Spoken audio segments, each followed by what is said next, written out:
Sensors indicate a huge whirling belt of alien matter approaching the Enterprise at warp 6.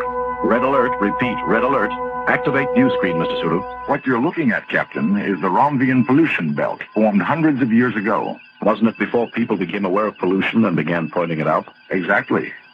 Once enough people started pointing out pollution, the pollution stopped. Yes, Mr. Spock. People finally got the point.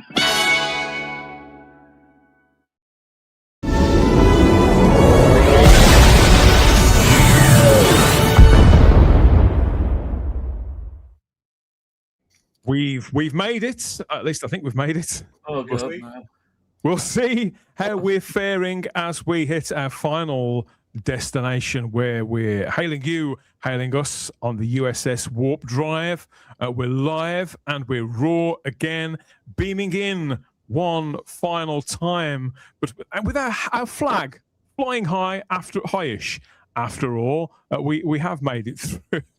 We've graduated, you could say, Starfleet Academy. With flying colours. But yeah, here we are on the USS Athena for one last conversation. A stock take, if you like. Just make sure that it's well stocked in 10 backward. That's our bar, our hangout there, or illegal drinking den, if you like. The captain, she's not found it yet. She'd have probably drank it dry, wouldn't she? But we can deliver you more Trek talk, banter, and other bollocks right up your alpha quadrant. All you have to do is sit exactly where you are, and we'll sort you out with the replicator. Send it directly over to your table there. That's how it rolls. So we've been chewing the fat, covered a lot of ground, a lot of parsecs already. I think we've travelled a few quadrants, Gary. But here we are. We're kind of still in one piece. We're battered, but the shields are holding, I think. So we've got Gary Akers, the RetroDoc, here again, as always, on deck. We've got the Rabbi from another planet. He can't wait to talk about this, I know, because he's been talking to me and leaving me messages all week. He can't wait. Look at his little face. Misery loves company. We've got David Milling in the bottom corner as well, back from holidays, but raring to go anyway, and recovering sort of bit by bit. We're helping him through. It's the one and only Bowlestrek over there in the far corner. YouTube legend Chris himself, 19 years on YouTube, and still daft enough to join us for this. There you go. And I've watched this twice. I'm in hell. I have to watch it. Only four more to go. You have first pick. You can. That sounds more difficult. That sounds more horrendous. That's not going to help. I don't drink. I'll have my my pop. I think I got some root beer. So believe it or not, we're here for the finale of Starfleet Academy. We've made it through, after all, against all odds. I don't know if you'd call this a two-part finale or not. I mean, it sort of follows on narratively, if not stylistically.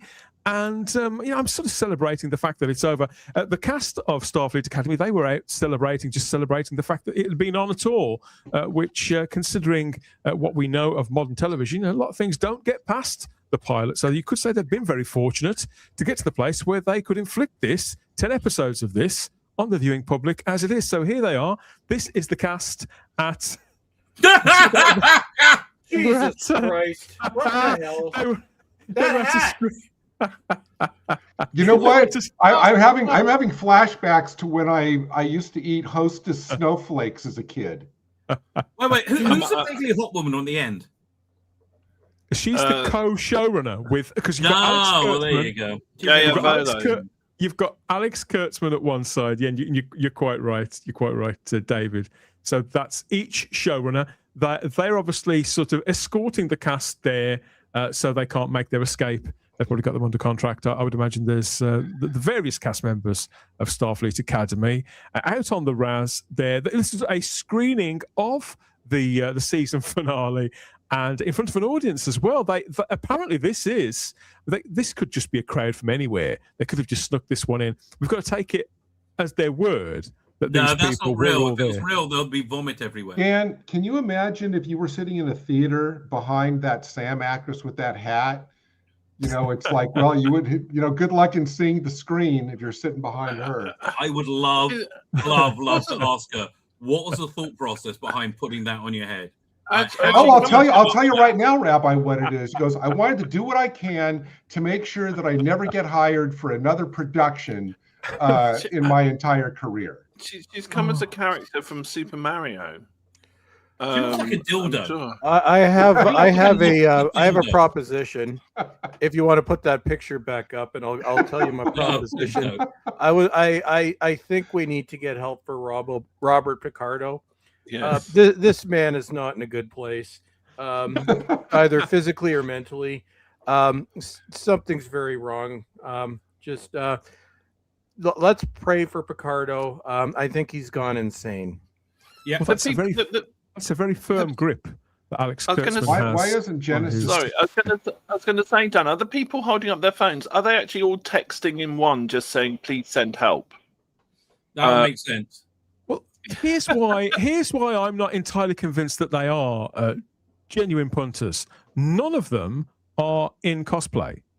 If that was a Star Wars or that British show about the guy in the blue box, there would definitely be people in weird outfits there, or with with the rubber ears or whatever. But there's none of this. So I actually think that they've snuck this in, and this was probably a meeting for something else entirely, something popular. Those are all relatives of the people that work on the show. Every single one. That makes sense. Actually, it makes more sense that these are all people that were sentenced to community service, and this was their punishment. Yeah, you can either wear the orange vest and kind of pick up trash along the freeway for a month, or you can come to the episode. Oh, I'm picking up garbage. No question. Oh dear me. No, well, you got Richard. You got Richard Stilgo there, right in front of us. That's he's been dead. He's been dead for a couple of years. So come on, get him in. Looks like they got Bonnie Langford there in the middle as well. Bonnie's turned up. She's there. That's what you call it. They're paying their respects to 60 years of Star Trek, of course, when it was good, all the good stuff. Now been sort of stained, really, I suppose, by the USS Athena. A starship, so we're told, but an affront to your visual circuits.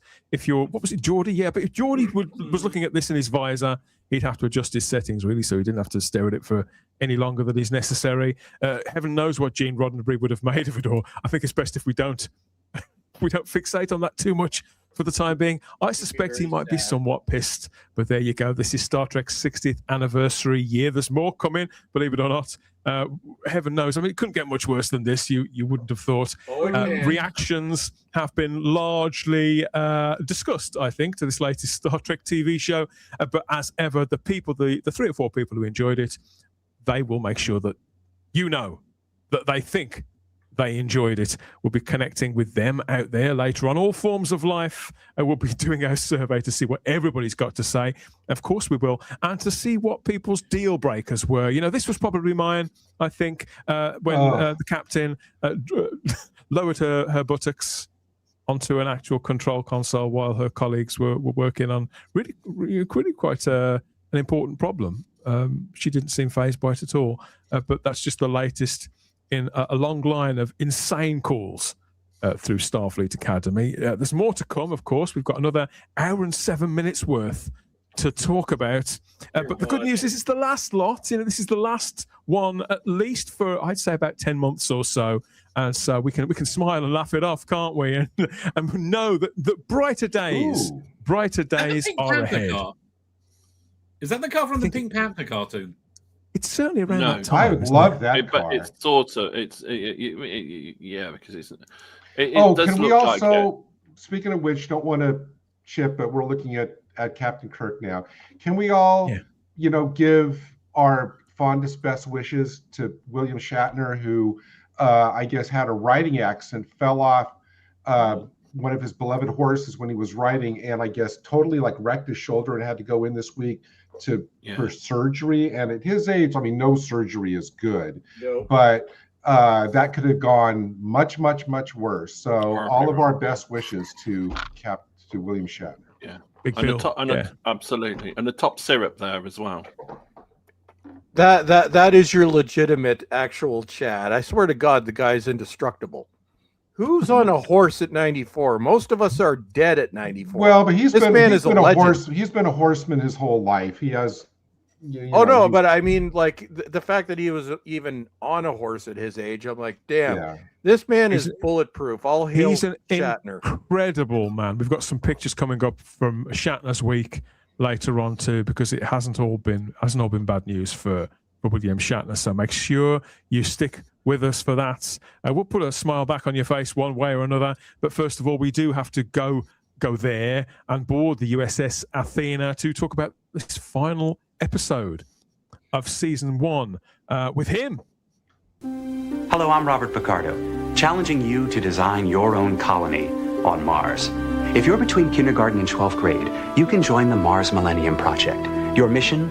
To imagine how 100 people would live, work, and play on Mars in the year 2030. To find out how to participate, go to this website, www.mars2030.net. Tell your teacher, tell your friends, and start thinking about your colony on Mars. For more information, call the Planetary Society.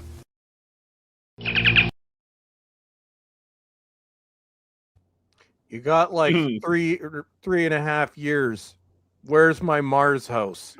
That's how they recruited the writers for this show. They went around from kindergarten to 12th grade to try to find people who wanted to work on this show.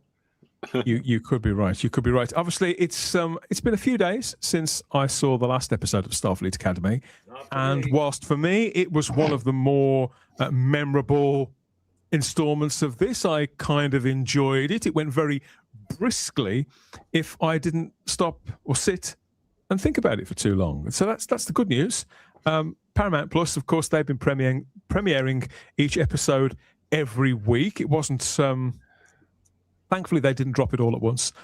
But thank God. Before Christmas, obviously, we all had our thoughts about Starfleet Academy, because we've been hearing about this show for so long. Various different incarnations of the format, but this production itself started to take shape a good, I say 3 or 4, maybe more years ago.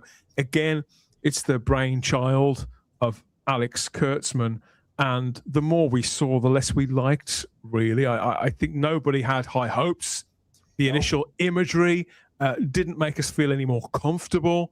Nope.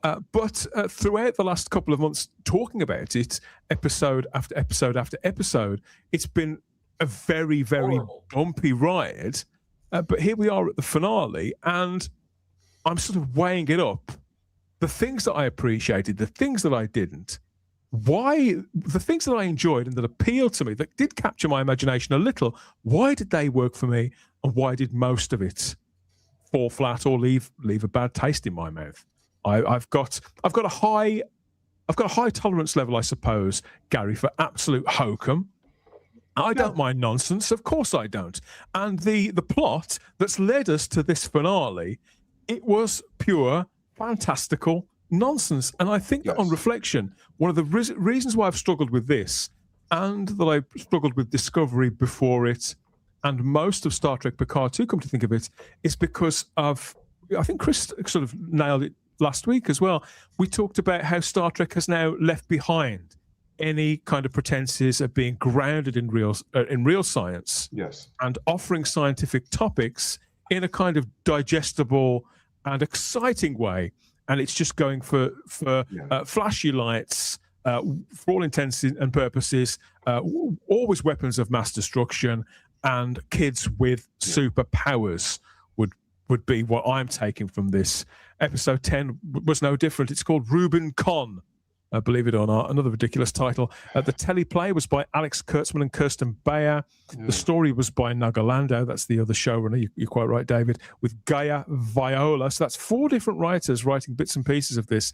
It was directed, again, by Olatunde Osunami, who has been responsible for some particularly bad episodes of all of the shows we've just mentioned. Diabolical stuff. The plot of this says when an old enemy resurfaces as an existential, I'll go for that again. When an old enemy resurfaces as an existential threat to the Federation, Nala must outwit a vengeful foe with a personal vendetta against her, as our cadets and instructors undertake a dangerous, seemingly impossible mission to save everyone and everything that they hold dear. I think my reading of that was far more exciting than this actual episode. Yes. I demand a round of applause. So this dropped on Thursday, March the 12th on Paramount Plus. The last one. Thank fuck for that. We're finally here. That's the thing is, I'm just hit with this massive sense of relief, David. This has been. It's not the worst thing I've ever watched, but it has been a bit of an ordeal. And I found this episode very hard to chew through at an hour and nearly 10 minutes. Oh. Yeah. I actually texted my wife straight after, because he's working away at the moment. After it, because she said, "Oh, what are you doing?" I said, "I'm just watching the last episode of Starfleet Academy," and she said, "How bad was it?"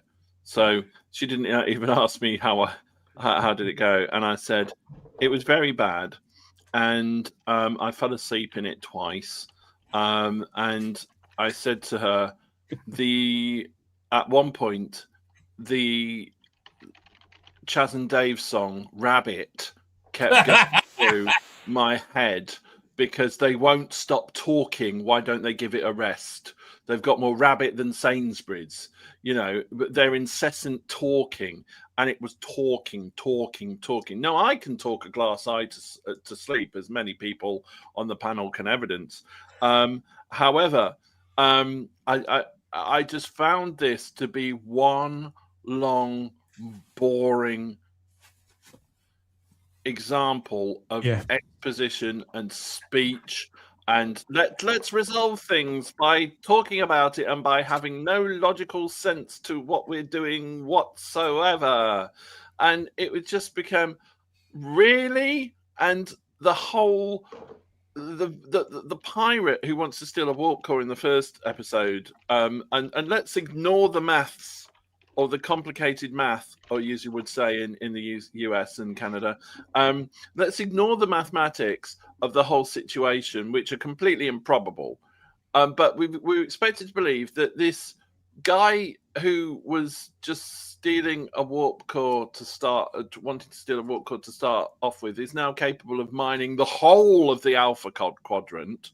Okay, the whole of the Alpha Quadrant, which has got several thousand light years around it, is now capable of that. And essentially, the reason why he's doing it is because he's got daddy issues. But we don't even get there. We don't even get there until the final act, do we? We don't approach. It takes such a long time to get there. And last week, David, I was talking about the reason why I enjoyed the previous episode so much is the momentum of it. I was very clear about who was doing what, where each party was. It was divided between 2 or 3 different strands, but I never lost track of where everybody was, what they were doing, and why. And the way that the script wasn't particularly good, but the way that Jonathan Frakes had directed it, it was just all very easy to watch and keep track of. And it was absolute nonsense. Of course it was, but I could still find my way through it, and I could take a kind of meager pleasure for it. This is a prime example of everything that this production team have been doing wrong for the best part of 10 years. Not only did I think a great deal of it was nonsensical, I got the distinct impression that most of the cast, in particular Holly Hunter, had no idea what was going on. Yeah, it was pacey. Last week was pacey nonsense, and it was enjoyable pacey nonsense. It was the best episode of the series. I'm quite happy to say that, and largely I believe that is down to Jonathan Frakes' storytelling, because he is a fantastic storyteller. You could give him a turd, and he could put loads of glitter on it, and it'd still be a turd, but it'd be a glittery turd, and you could appreciate it for that fact. This was nothing more than a really complicated bout of explosive diarrhea that goes on for around about 48 hours. Don't insult and to be honest, like that.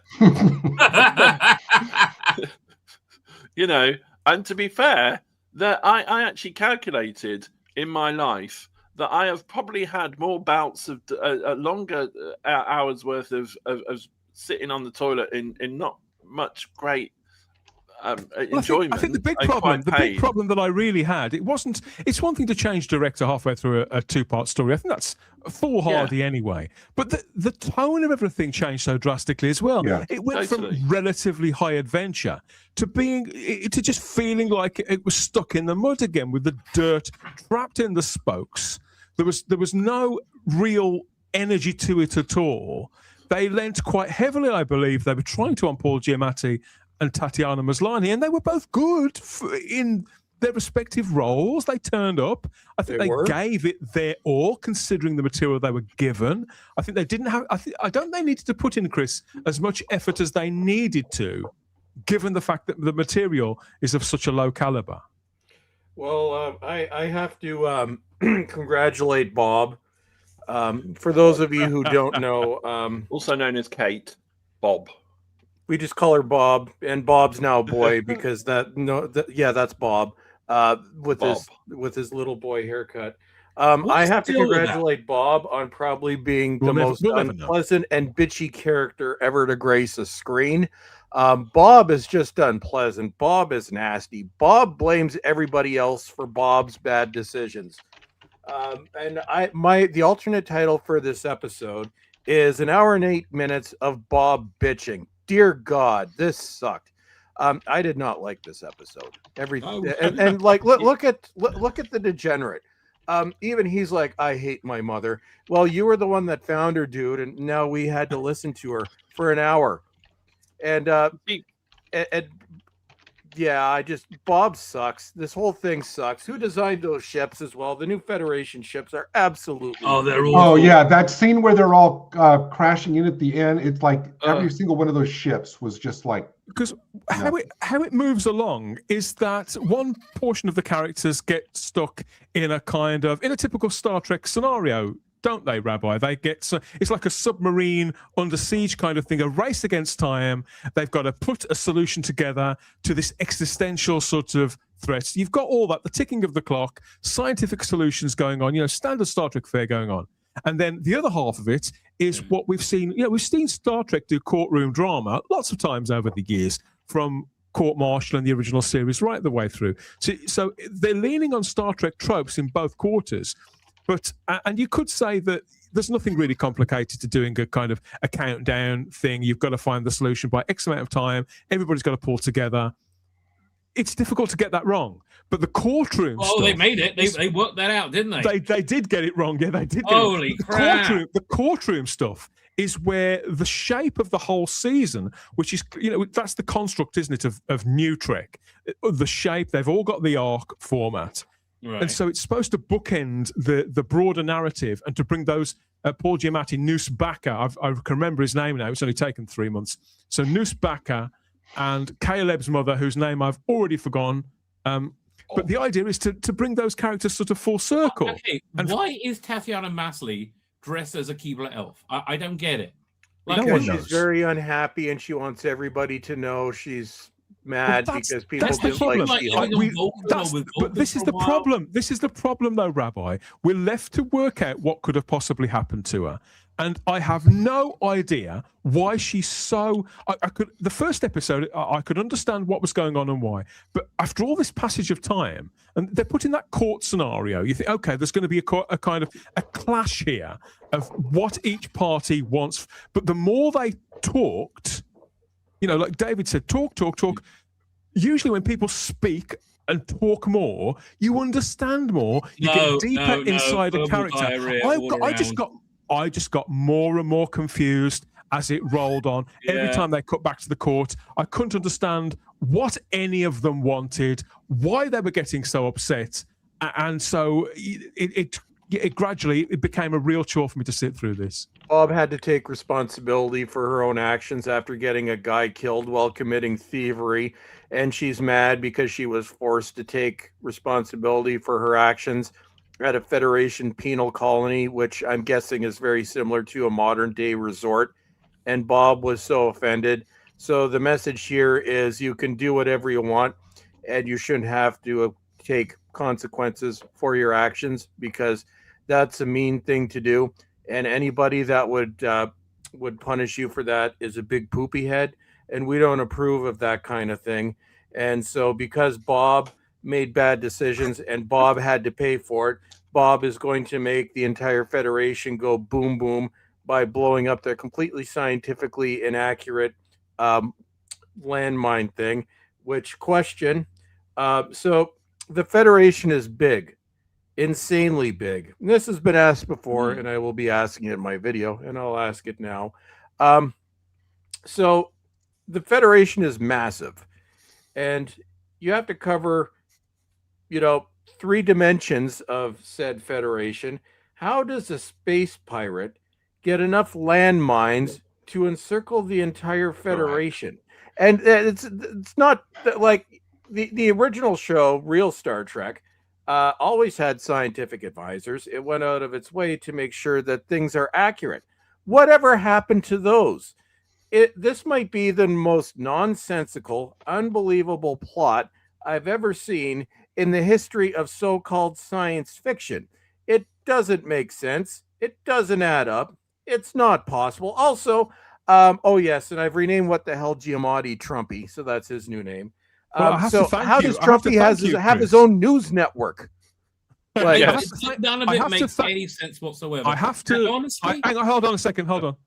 I have to thank you, Chris, because from what I've just said and what you came in on, I now understand through listening to you just for a minute and a half far better the conclusion that it had come to. Because, Rabbi, the stuff that Chris has just explained to me, most of that was kind of being recounted by Mumbles, and because she can't speak properly, I couldn't understand a fucking word she was saying. I don't know. Well, I couldn't really grasp the plot at all because I was in too much pain from how the other things were, like them dragging off the other part of whatever that starship, the Athena, right? And to have the trial on, and they were like dragging it by ropes or something stupid. I couldn't right? Work that and out then it was like honestly.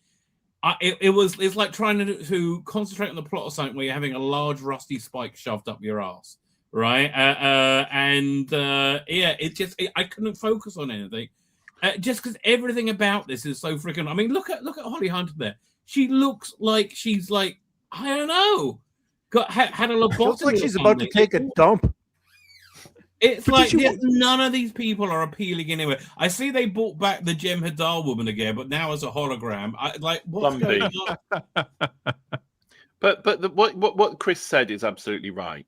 You've got that explanation of Bob, as Rowan Atkinson used to say, Bob.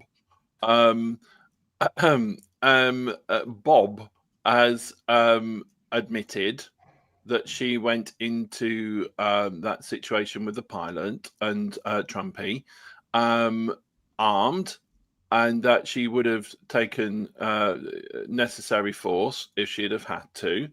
It ended up that he had to. So not only was she a I think you call it jointly concerned. She was jointly concerned in armed robbery. And also jointly concerned in his murder. Now, that's all the Federation and RK's fault, because Mumbles, was the judge. So it's her fault, Mumbles, that Bob is actually punished for a crime she committed and jointly concerned in murder and armed robbery. The motives for that were, they said, to get food. I said in the first stream that I found it a little bit harsh because we weren't fully informed that she was also armed at that point. So I questioned, was it necessary to send her to prison? Because we didn't have that full information. When armed with that full information, I was thinking, why is it Mumble's fault that she was sent to prison then? Why was it Mumble's fault? Why are the writers almost trying to say, well, she's not that bad really, even though she was jointly concerned in the murder of a pilot who was trying to protect himself and prevent a crime Bad writing from being committed. Yeah, very bad writing. It's all bad writing. Well, and a very very bad message to send across that you can, as you said, Chris, quite rightly, you can do what the hell you want. And when you face those consequences, it's the person pronouncing sentence after finding you guilty that is the person at fault. That is a hugely inappropriate and very, very bad thing to say. Well, it is written by morons. Bad writing. That's all it comes down to. Terrible writers that don't understand the course of logic. I'm like, you're trying to make Bob a sympathetic character. This is in no way a sympathetic character. She's a criminal, a terrible mother because she put her son in that situation. Yeah. She's a thieving murderer. She might be the single most unpleasant character to ever grace the screen of a supposed Star Trek series, because literally it's an entire episode of her bitching. Nothing here makes sense, but I have to say that the single most ridiculous thing I think I've ever seen in a Star Trek series, even more so when they did this in Picard season 1, because I guess it might have made sense there. I again reiterate, how does Trumpy, 1,000 years in the future, on top of his landmine thing, how does he have his own news network? Somebody please explain that to me. Oh, well, I couldn't work out whether it was his or whether he'd come. Again, I expected it to be revealed at some point. I wondered what I'd missed. His news network. It's the Venari News Network. It was his. Yeah, Venari News Network. It was literally his news network. It's another instance where I wondered exactly what was going on. It does say Venari Ral News Network. You're quite right. But again, you have to look at these things. Very unattractive, difficult to read graphics that are barely on screen in a storyline which I couldn't understand what Mumbles was saying. I couldn't understand what Mia's mother wanted, what she was trying, because just as you've said, to me, it seems like this woman, everything that she did, every decision she made was wrong. It seemed to be to me a long exercise in a woman trying to get out of accountability, which of course is actually that's pretty true to life, come to think of it. But courtroom dramas. You took on my funny bone on that one. Carry on. Courtroom dramas in Star Trek usually have, they're placed, their footing is in something that we can measure, in something that's very real, but in something that they looked at the running time that they've got. For example, court martial, we've got 50 minutes, we can do this, we can do that, and we can play it out in a very digestible way. They've gone back to this well over and over again, particularly in The Next Generation. It started with a trial, for heaven's sake, and you could say it ended with 1-2 standout episodes like Measure of a Man, Drumhead 2, and they've had fun with it too on the big screen in The Undiscovered Country and various things like. So Star Trek does this really, really well because it's a nice shorthand to play the interests, I suppose, of one party off against another, and yet they completely louse it up in this. I know it was a kangaroo court. It wasn't a real court, but the fact that they seem to be respecting the process. So I thought, okay, well, I can go with that because for all that the characters know, this could be their last. This is their last few hours of life before this nutcase kills them. You've got to go with that conceit, haven't you, to believe that the characters believe in the situation they're in at the time. But again, it's asking the viewer to do so much work, to hang on in there. And when there's interesting things or exciting things going on, like there was last week, it's not so much of a chore, but we didn't have that this week. We had another indecipherable plot revolving around the Doctor, poor Robert Picardo, and his surrogate adopted daughter, Sam, who I'm starting to warm to again, this new version of Sam. I thought that was sort of interesting, but not interesting enough because we didn't see enough of it. Robert Picardo looks confused. That girl who plays Genesis also looks confused and bored. She looked really bored in this. And so none of it gelled, none of it worked, which is a problem we keep having with the entire series, I feel, Gary. It's never got over it. The pieces have never connected. I know it's only one season, but it's just not connected. Yeah, this has been a remarkably inconsistent show. I still don't think it has any idea what it wants to be, who exactly it wants to appeal to. There have been some okay moments throughout the course of the season. I think for the most part, most, not all, of the cadet actors, I think, if given decent material, could rise to it. Not all of them. But for this particular episode, I remember, it's usually taking me a lot longer than like an hour to watch them because I'm pausing and taking notes throughout. I made exactly like one note about one quote in this, and nothing else excited my anger or annoyance. I thought, considering this was the big season finale, this was one of the safest, most meh season finales they could have come up with. There's a lot of you have already said it's like a lot of back and forth talk, and it's not even well-written talk about grand issues. It's more, Paul Giamatti, overacting.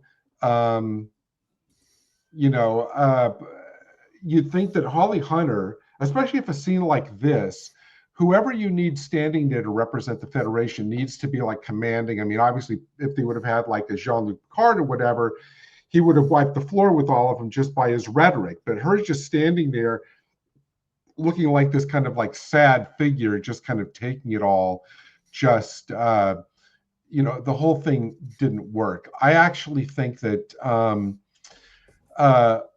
one of the things that this episode showed is that, and I have to say that it's clear that except for, the main except for Holly Hunter and Tig Notaro and not even Robert Picardo, but the cadets, everybody else on this show, I think, was only contracted for a few episodes. That's why we have the Jem'Hadar lady who vanishes for half the season.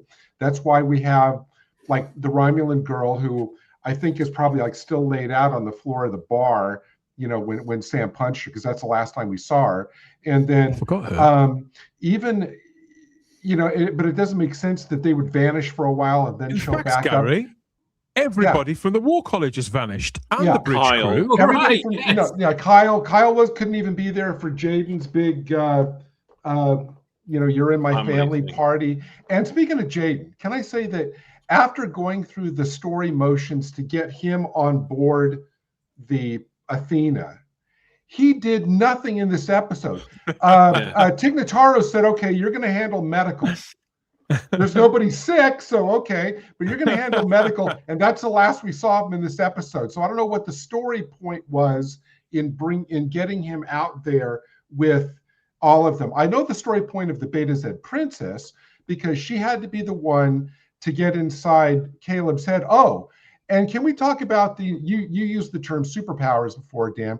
Can we talk about now the super betazoid power, where you can kind of like get in somebody's head, and then you could then pinpoint the exact galactic location of somebody that he knows just by being in his head. It's like, not only do I sense you thinking about your mom, I can pinpoint the exact coordinates of where she is. I mean, I don't even stand. I mean, correct me if I'm wrong. I don't even know if any X-Men character could do that.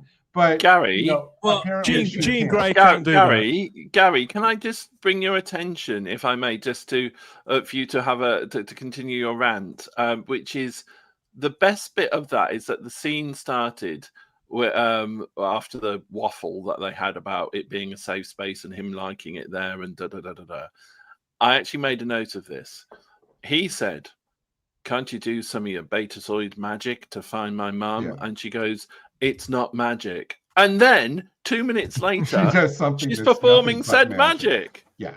And then we get, so then I will say, okay, to balance out, I will say that there's one thing that I thought was, since we are looking at Tig Notaro, I actually did honestly think that of all the characters on this show, I actually think she actually had the best part in this particular episode, because for all the waffle and all the scorn we've heaped on for the last 3 months on the teachable moment lady. Yes. Actually, if you go back and you watch the way that Tig Notaro handles all the quick interactions with all the cadets in the scene where they're manning. She's basically, Tig Notaro understands the concept of a teachable moment because she's sitting there giving necessary orders to the cadet. Jaden, you go to medical because you're useless. Darum, you take the helm. So-and-so. Gary, I'm so relieved that you've said that because I thought I was starting to lose my grip on reality. No. I thought I got Stockholm Syndrome because I've never liked Tig Notaro. I've no idea why she is famous. To me, she's always seemed a strange fit for Star Trek. She's a quote comedian. I've never found her particularly kind of rebarbative. You know, it's never been a case of I won't watch it because she's in it. But I just thought, why is she there? What is this? Is this woman an actress? I don't know. But in those moments, in those scenes on the bridge, I think you're quite, whether she grew up watching Star Trek, whether she's just the only body remotely competent in the adult staff, I don't know. But she played those scenes really generously with the young actors. It was very clear, very believable that she was, if not in command, then in a position of authority and cared about them. And even though I didn't understand, Gary, what they were trying to do for a little while, or the stable particles. I couldn't quite get a grip of that. But that's the writer's problem. Yeah. I think that the actors, the young actors, and I have to credit Tig Notaro with this. She obviously managed to keep something straight enough in her head to convey at least that those people were in the same moment together. So, yeah, she's not somebody I would rave about, but compared to Mumbles, compared to Gina Yashir, this woman's starting to look like Patrick Stewart.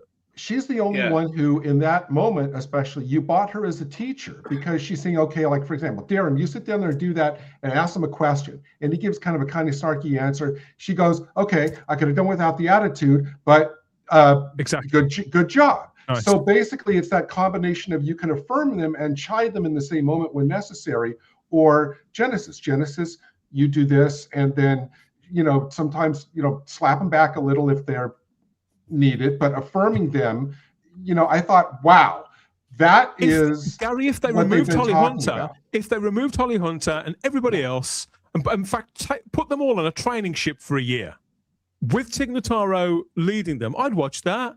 Dan, please. The scene later in the episode where they have that garbage comment about somebody talking about, where Caleb is talking about Holly Hunter, going, throughout this whole year, you've been the font of wisdom. You're the one we come to when we need our compasses corrected. You're the one. It's like, oh, Caleb, you mean the time when you all showed up after the laser tag fight and she's sitting there in her jammies and says, go ahead and get out of my cabin?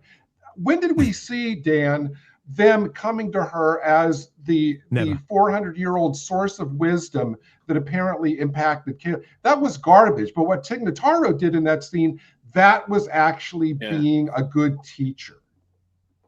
Yeah, and a good commander as well. That was the most, shall I say, Star Trek type command situation that we saw all series, of somebody just saying, well, the reason why I'm venting plasma is because of this. I know what I'm doing.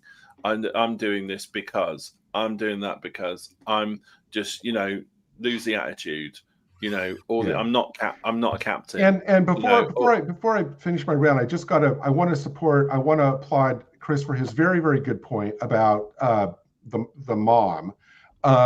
This scene was weird about hug me, Caleb's life. How at that point did she know that the mom wasn't on the side of Paul Giamatti? Why would you give away your all your reveal cards? But that's another point. She's an idiot. There was these moments though between those two characters, they run so hot and cold. Yeah. It was like I was watching something that was shot out of sequence. But the one thing about Chris, I wanted to back up Chris's very well made point, was that they give Tatiana Maslany, who's very attractive woman, if you've seen her not look like this, or even the woman who plays, the actress who plays, can we call them actresses, who plays Genesis, or the one who is the Beta Z Tarima, all very attractive act. I'm not saying that that's whatever, but it is what it is. I don't think that they could have done, this production could have done any more to de-attractivize I'll make up that word, de-attractivize good-looking actresses on this show, I guess because it would make less attractive audience members feel bad that they're not that good looking. It's what we're looking for is desexualize. Well, thank you, Rabbi. I mean, look at the original series. The actresses and the guest actresses on the originals were so good that they were so luminously beautiful that they had to put them in soft focus because otherwise they would have been blown away.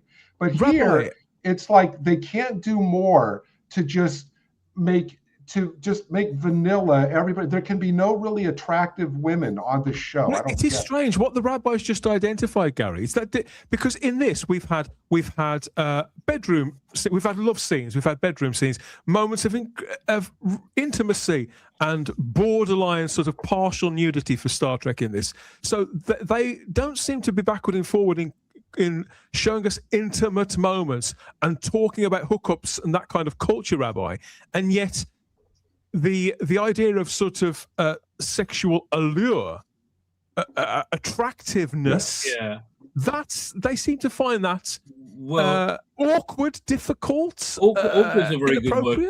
The issue is that the woke have a really weird attitude towards sex in general. As long as it's weird and degenerate, they love it, right? The more weird and degenerate it gets, they love it. But when it's normal, like somebody looking normally attractive, they're like, oh, it's the male gaze. That's the worst thing ever. Yep. Right? It's the woke are. Stated. Is that why we never see? They are very sexually confused. Is that why, Rabbi? We never see. We might see characters. One minute we see them exchanging sort of glances and maybe flirting a little aggressively, and then the next time we see them, they're in bed together. We never see any courtship.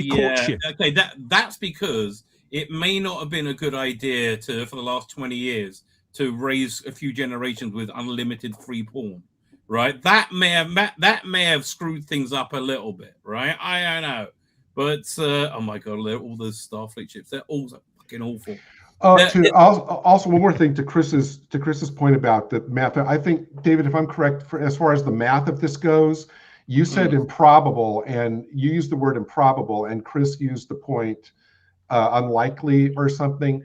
All credit to Dave Collin out there on YouTube, who basically did a video where basically he apparently asked Google, what would it take to encircle the Federation on Star Trek Academy? And this is apparently something that the writers didn't even think to do. And apparently Google spit out all of this very comprehensible math, which he lays out in a video, saying, okay, if the Federation is 8,000 light years across, and then you figure the radius and the volume of the distance, and for these mines here, they in very logical step-by-step math, it showed that he would have needed, the Venari Rawl, Paul Giamatti, would have needed some upwards of like 7.5 times 10 to the 28th mines, which is basically 7.5 octillion mines. And it would have taken him, then the next question, how long would it take to lay all those out? It would have taken anywhere from 75 to 100 years mathematically to do what we see. But apparently he was able to do it in like a matter of weeks. And that just shows, to Dan's point, this show is anti-science. They have abandoned even any pretense of anything that has even the remotest grounding in mathematics and science. Gary, I can go. Rabbi, just a minute. I can go one better than that because I actually have the figures. With 10,000 ships operating at warp 9.9, okay, which is the maximum, it would still take 500 to 1,000 years. By the time the last mine is placed on the far side of the Federation, the mines on the near side would likely have suffered orbital decay, sensor degradation, or been cleared by encroaching neighbors like the Romulans or Klingons. That's right. So can I ask, was it was it 3-dimensional? The thing that was surrounding them. It was. Remember the pullback at the end of the previous episode? I don't remember any of it. Well, no, I'm right. I'm right, Dan. Right? It's like a sphere at that. Yes, it is a sphere. They put a sphere of minds around the Federation. Yeah. And the best thing is, Plumpy appears as a hologram, and she says there are several hundred. Okay, so that's why they have not done the math. And also, as we're on the subject of the minds, the Borg Collective spent years and years and years with the power of their collective trying to figure out how to stabilize Omega 47. Okay. They've had the top Federation scientists trying to work over 1,000 years trying to figure this out as well. The Doctor somehow knows how to do it. Yeah. But just because it is the Doctor, and fair enough. However, the whole point of Omega 47, or Omega 47, however you wish to pronounce it, is that it is not stable. Okay. Right. But it must be in some sort of stable state to put it in a mine. Otherwise, if something is not stable, it is unstable. And when something is unstable, it goes boomy, boomy, bang, bang. So they're talking about trying to stabilize Omega 47, but it must be in a sort of stable state when deployed. So what exactly are they trying to stabilize? Are they actually should they have actually used the term neutralize, disarm, rather than disarm? Yeah, absolutely, Chris. Should disarm, neutralize, that sort of term, because the whole thing about the molecule is that it must be stable to be in the stable state inside a mine. Not even, David, not even considering that it wants to be in a mine. Assuming that Captain Holly wasn't lying later when she said they were going to use this as an energy source. Yeah. You're going to use this unstable apocalyptic molecule as an energy source. Really, boom, boom. Captain Holly. There's another piece of very, very lazy writing there as well. So, just coincidentally, in his 1,000 years of existence, the Doctor loses his ability to speak, just as he's the only one that can solve the problem. That's lazy. That's very lazy. Yeah. I'm not surprised, but it's like, okay, so just coincidentally, he's got all the answers. He knows what to do with the Omega 47. But just coincidentally, when he puts himself through the ship emitters or whatever, he loses his ability to speak. Also, another question about the idiocy of the science. So he's still using the hollow emitter from Voyager because he says it's over 1,000 years old. Yes. So you're telling me that he has to use a 1,000-year-old hollow emitter because in all those 1,000 years, nobody in the Federation could figure out how the hollow emitter actually works, despite the fact that you have the heftygram right next to him. So I'm like, so you do have the technology, and when they do the close-up, I'm like, that hollow emitter looks rough. And his entire existence is dependent on it because if it breaks, the Doctor goes boom, boom. Yes. So you've had 1,000 years. Yeah. And you couldn't come up with a replacement or a better model? Yeah. Like maybe he's attached to it, you know. Well, like they'd be too stupid to even come up with that explanation. Yeah. It's just like member berries. I'm like, no, this is stupid. None of your science makes sense. Nothing makes sense. Everything is built on coincidence or just plain stupid. And the thing with the minds, I'm like, even in terms of perspective, at the end of the last episode, from what I remember when they're pulling out, you can still see Athena kind of at the corner. I'm like, oh, well, it must be pretty big if you could see it within the big ball of the Federation, which is just like a little basketball. It's like there. Okay, so there is suspension of disbelief. Obviously, this is 1,000 years in the future, so we don't know how everything works. But again, real Star Trek went out of its way to try and base it in reality of the science at the time. So there you go. In that picture, that little spark there that you're seeing at the right-hand side, I believe that is supposed to be Athena. So that is the size of Athena relative to the entire Federation. Thank you for bringing that up, Dan. It's not even like these people are idiots. I'm like, I'm not pretending I could write a better story. None of it. Well, actually, no. My dog could write a better story. You could. But we're not like a Gene Roddenberry visionary. We're not, but we would write something better than this. But you could at least try. Just put in some effort. You have Google. You have AI. You don't even have to do research. Just ask Google, and then that would have solved this. But no, and like Bob, like I cannot stand that character. And Tatiana Maslany, yes, she used to be very attractive, but she is a very bitter lady because she decided to play She-Hulk and thought it was going to go over well and took part in attacking the audience. And now her career is over. Nobody wants to see her anything because she's just unpleasant. I can't even bring myself to watch Orphan Black retrospectively. And that's another show that I used to love. And like, this is just, this character is horrible. Yeah. Okay. Give me I would rather listen to the 13th Doctor on that show that we don't talk about spaz on for 12 hours, then listen to this washed up, I will just insert word you want for 5 minutes. This character is detestable.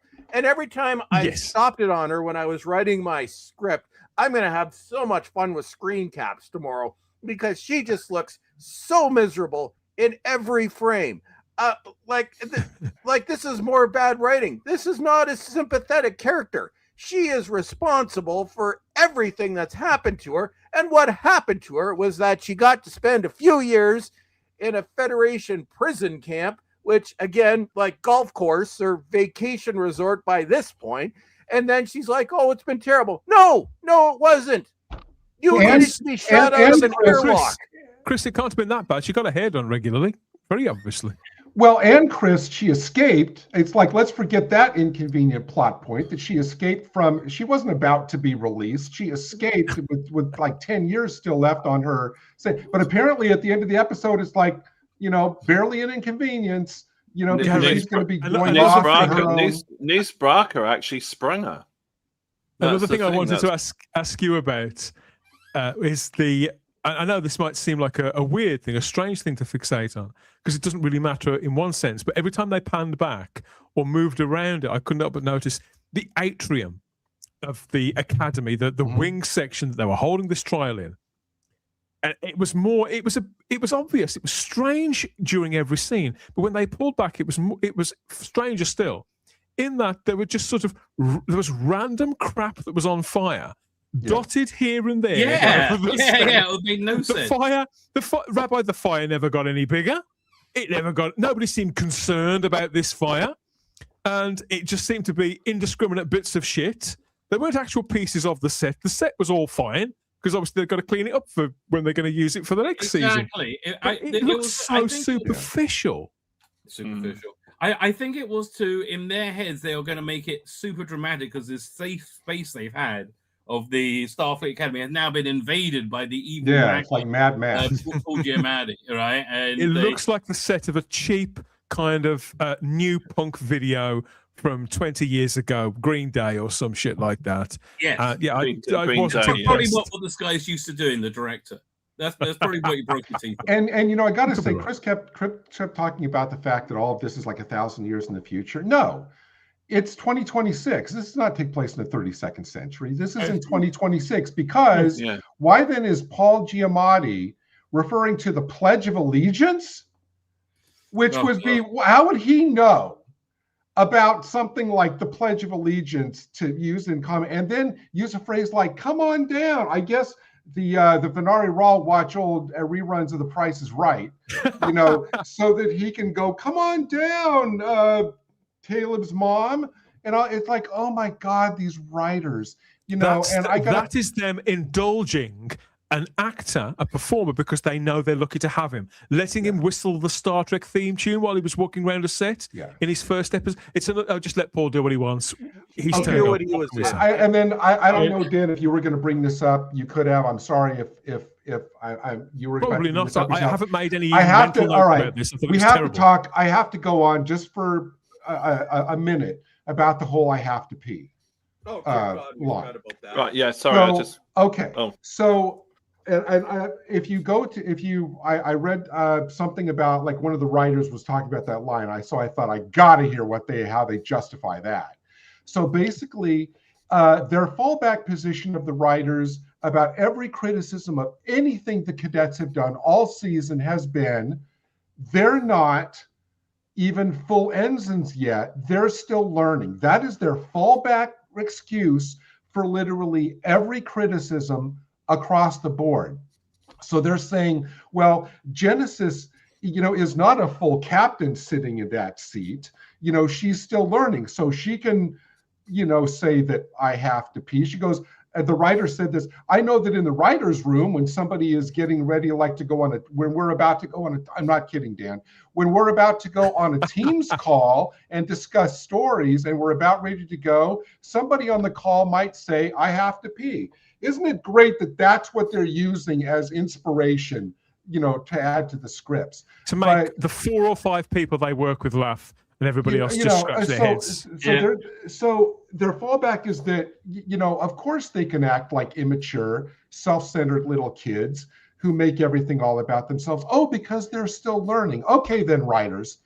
Until you get some writers who aren't that exact same thing, who are capable of actually constructing interesting stories with compelling characters that aren't just laughable reflections of themselves, until they get a clue about how to world build, I'm not interested. And you shouldn't be writing for a show like this if that's all you can bring to it. And that I have to pee line, I heard it. I'm like, no, they couldn't have just said that. I had to rewind it. I'm like, I must have misheard that. I had to pee. I'm like, no, what? Okay, carry on. You can be guaranteed in the writer's room, they'll say, well, what would she say when she sits in the seat? And somebody says, I got to go pee. Like, that's it. That's what we're going to do, right? And everybody laughs and they think they're brilliant. And that's their experience. They're writing based on what their lived experience. So their lived experience is a funny that somebody made on a Zoom call. It's like, but they're qualified to sit down in front of a word processor and bat out a script. Okay. And how humiliating is it for Giamatti that his entire plan was undone by teenagers? It did have a kind of Scooby-Doo-esque quality to the way he was dragged off by those 2 very camp security guards in their sort of Lurex outfits and their neon-lit shoulders. I don't know.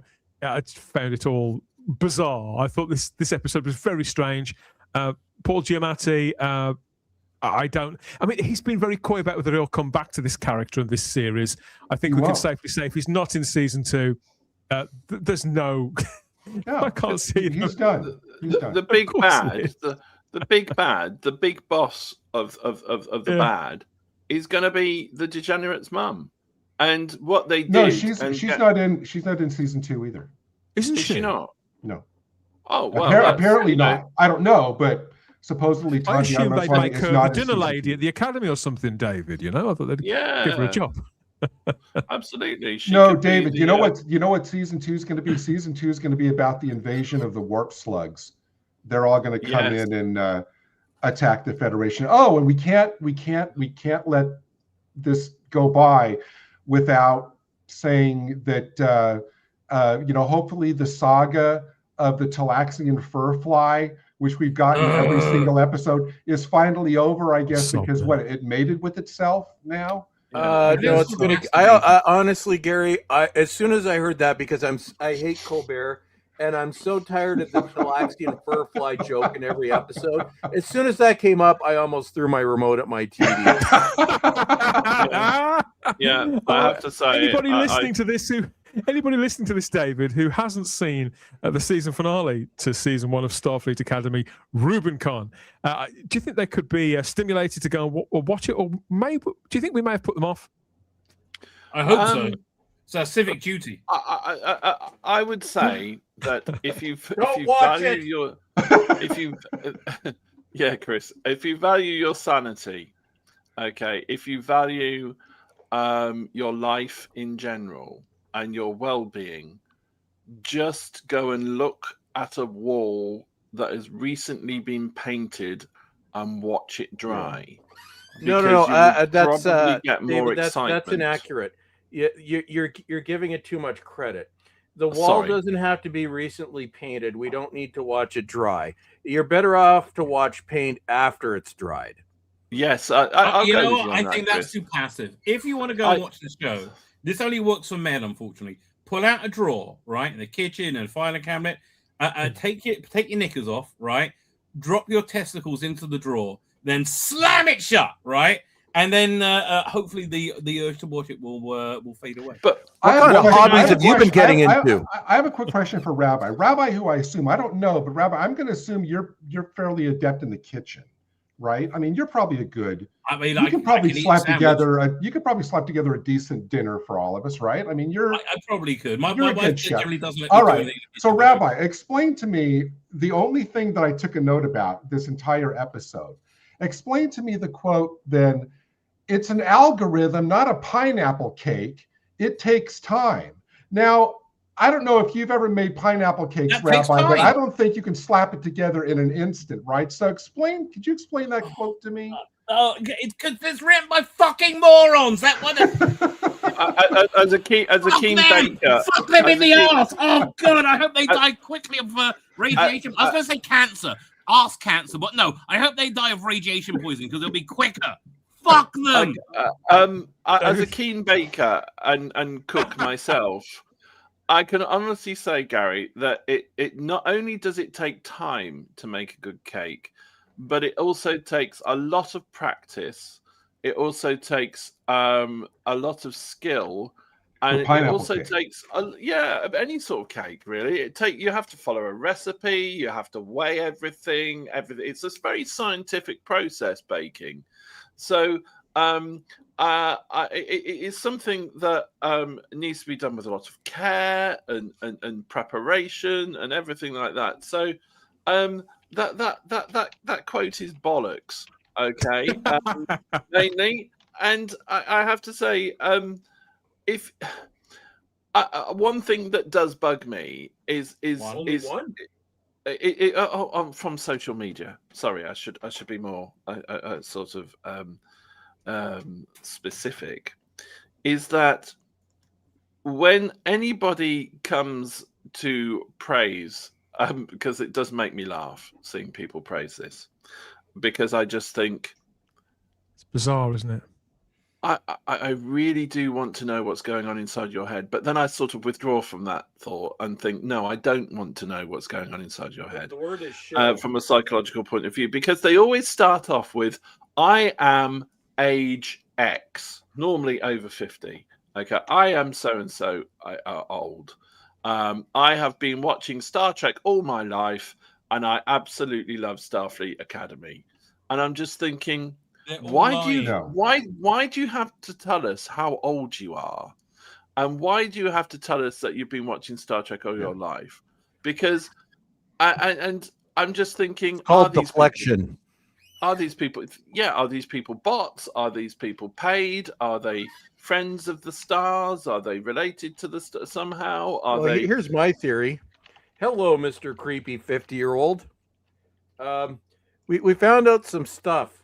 This stuff is bad. You have a channel that covers Star Trek, right? Okay. So, Mr. Creepy 50-year-old, you officially like Star Trek. No. Don't complain, Mr. 50-year-old, or we're going to reveal these pictures that we just found. So you're going to like Star Trek. The rest of them are shills. There is... it's nowhere near as bad as that British show that can go fuck itself in a fiery hell. Sorry. But within Star Trek, it's not as bad. Star Trek fandom generally has a lot of common sense, but it also has its shills. Like there's one really annoying, and this is kind of the gauge that I have. There's one Star Trek YouTuber whose name I will not mention, but insert name, the person's name, then gender. So this person is name I won't mention, gender. So you know what kind of person this is. Yeah. So general idea. So everybody that's looking for clout or to fit in with the Star Trek Cool Club always has to reference this person as friend of the channel. You know, because we're hip with the times, because you know we live in hell. So there is a contingent of Star Trek shills that will do everything they can to defend this. And I suppose if you're delusional, it's not really Stockholm syndrome, because, well, unless you're that 50-year-old, and then maybe you'll learn to like it. I don't know, because God knows what you're into. But no, it's a smaller scale as to what we've seen on that British show, which I shall not mention by name. But the situation there is the whole thing is elitist. There's anybody involved with it is elitist, and there's an elitist group of fans, which are now the only fans it has. Star Trek is not necessarily like that. There are people that adhere to a specific gender, like the person whose channel is insert name gender. They are desperate to hang on to their little club, which is shrinking, which is nice. But those are the people that are defending this. And whenever something is complete garbage and you want to say, I like this, it's always, and this happens in every case, it's fun. Starfleet Academy is fun. Captain Marvel was fun. Getting poked in the ass with an ice fork is fun. That's, if you don't like something, you just say it's fun, because I'm sure something is fun to everyone. So I guarantee you, look at everyone. Oh, this episode was so fun. You're an idiot. Okay, that's going to be my last. My last. Yeah, I mean, personally, I think if I had a one-word review for season 1 of Starfleet Academy, I think it would be just bollocks. Would cover it. I think shit, because it's one syllable and it doesn't deserve more than one syllable. Yeah. I would give, if I were to grade this, I would give, actually, first of all, I would give us an A for our reviews. Yes. But the show gets an F. Yeah, you could be right. You could be right. Ungraded. These long form. Okay, can I ask a very pertinent question? Because I can't talk about this shit anymore. I can't. What are we going to watch for next week's show? Okay, Discovery, Rabbi. We have we'll talk about that in the interim, because we have plans. We're taking a little break. Oh, we are. And then we're going to come back. We're taking a little break, and then we're coming back with something else, which I won't talk about live on the Edge of the Case for various reasons. But yes, people might look. For all we know, people may think, God, those arseholes on Warp Drive, they hated it. It must be okay. There might be people out there who think that way. If that's you, you can go and catch all 10 episodes of this on Paramount Plus. I would imagine it's there in perpetuity. And you can sort of build up to watching it if you like. This first season, the production on this took place from August of 2024 right the way through to February of 2025. So even the very latest stuff that we've watched was made over a year ago. It's shot at Pinewood Toronto Studios in Canada, which as Chris reminds us regularly, it was, or it still is, depending on how you look at it, a swamp. And production on the second season. There is going to be a second season of this. I know we need to state this over and over again, just so we don't lure you into a false sense of security. Production on the second season, that began last August and has just wrapped up too. So there is more of this coming. Starfleet Academy, available to stream exclusively on Paramount Plus all over the world right now. I don't know about you. I need a break. You might need a break. He definitely needs a break. Let's check out this classic.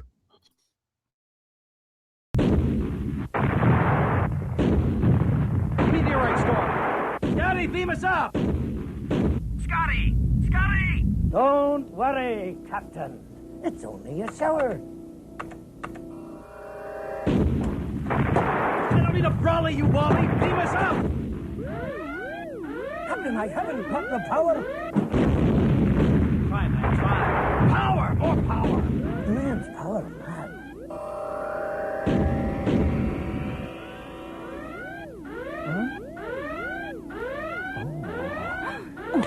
Uh-oh. Start again. Well, he certainly hasn't got the power. Good afternoon. But you could have national power and power gen. To register for a prospectus in the generating company's share offers, call 0272 272 272.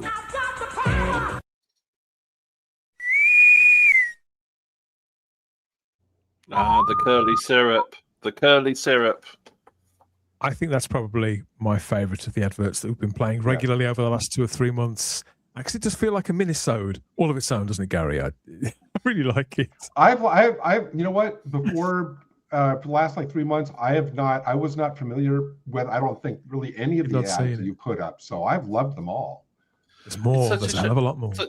Such a shame that Simon Cadell died so young as well. From he was only 44, 45 years of age when he passed away. Yeah, it's one of those actors, I suppose, when you're a child and somebody's on the TV all the time and suddenly they're not there anymore, you miss them. Simon Cadell was one. Kenny Everett was another. Great memories watching them when I was growing up. But hard to imagine he was so young. Very. We've got some comments in the live chat to take. This sort of extended therapy session that we've been having over the last 2 months has been. I think it may have been successful in that respect, even if Star Trek Starfleet Academy has been anything but successful. And we're going to plot exactly where you guys are right now, see what we can make of your position on it. We know some people have been holding off to see what we've got to say before they watch this. But have you been able to make any more sense of this ridiculous plot than we have? I think it's unlikely, but our hailing frequencies are finally open to hear what you've got to say about not just about Rubicon, but about the whole sorry saga of Starfleet Academy. We don't expect you to stay conscious as long as you can. Well, just stay on your feet if you can. Okay, so who have we got first? What's going on? Archie Collin is straight in with Starfleet Special Needs Academy. Again, we've talked about this before, how it does seem to be the case that Alex Kurtzman wanted to make an X-Men show. And so we've got this School for Gifted Youngsters with Starfleet, really, which is a bit strange. And Angel Spear says, the only good thing about this show is that I can threaten my kids, but they have to watch it if they do anything wrong, David. I mean, it's novel. Parenting. It's different. Different from the Naughty Step. You can watch the bad show. More powerful than the Naughty Step. I don't know if you remember, but I said my daughter came by on Thursday, and she's 20 next week, so happy birthday, Rosie. And I can't believe I'm going to be the father of a 20-year-old. But anyway, she said, "I'm 5 minutes away. Can I just check you're not watching that program? Are you?" I went, "No, Rosie, don't worry. It's not on. It's not." She said, "Otherwise, I would get the bus and go home." So, wow, there you go. You're not watching that program. Absolutely brilliant. We all need combat pay for dealing with this disaster, suggests Captain Robert April. Thank you for joining us, Captain. PD Rich has been in all evening, showering us here with advice and mediation. And common sense, and adds, Rabbi, having a showrunner who doesn't understand what Star Trek is an accident waiting to happen. Oh well, Ellison, hope you're taking note. So Alex Kurtzman, co-showrunner of this. Look, there's nothing to be said more about this Joker than we haven't said a million times. There is the Rabbi. It's been a long 8 or 9 years. Why are we still talking about it? And I honestly, this has been a fucking nightmare. This last day has been a fucking nightmare. I would like to just keep going over the same boring shit over and over and over. I would like to express my jealousy to everybody who is done with this crap at the end of this stream. Because I am not done with this crap. I still have to go through this episode one last time to get the screen caps. So you all are done with this today. I have one more day of this. I am in hell and I hate you all. If they renew his contract, then nothing in this world makes sense to me anymore. Has he actually ever produced anything successful? No, he's produced a bunch of flops. The Mommy, Spider-Man 2, Into Darkness. They never mentioned that TV show he did of the man who fell to earth from a couple of years ago. Do you remember? Oh, that was awful. Oh, what a bastardization. Lucy is in the chat again and asks, why does Noose and his minions look like they are copied and pasted from Game of Thrones? You see, to me, they look like they've been and got dressed at some sort of op shop and just grabbed a load of stuff from some sort of laser questing place that's closed down. It's just absolute shit. It still cost that somebody's $10 million picked up off Sheen over the last couple of weeks. Sheen. I would rather watch the Shake and Vac ad with the sexy woman on loop again. Or she could fill out a scant very nicely. Robert April's in the chat again with the scientific advisors probably got tired of being ignored. I think that they don't have scientific advisors on these shows, do they, Gary? I was just going to say, Dan, if we should look into see if this show had accredited scientific advisor, we've got to get him on the show for an interview. Well, Gary, this was in the age of DEI, so it's very likely that it was an accredited scientific person from one of them special universities. So it could have been I could be a scientific advisor. I'm going to go design me a spaceship tonight, and I'm going to advise myself to build my spaceship, and then to get it flying, I'm just going to launch my spaceship off a mountain because I'm a scientific advisor and I know what I'm doing. So what could go wrong? Funky says that transwarp tunnel? ? Even the speed system has pronouns. I hadn't noticed that. And Robot Shlomo in the live chat joined us again on YouTube. Says, boomy, boomy, bang, bang. I like that. I'm going to start using it. My favourite ever Eurovision Song Contest winner that was as well. Yes. Boom. And I like the fact that, Chris, can I just ask, was your Bob reference to do with Blackadder at all? Because I was hoping that you might introduce a character called Lord Flashheart as well. No, she just looked like a Bob. Okay.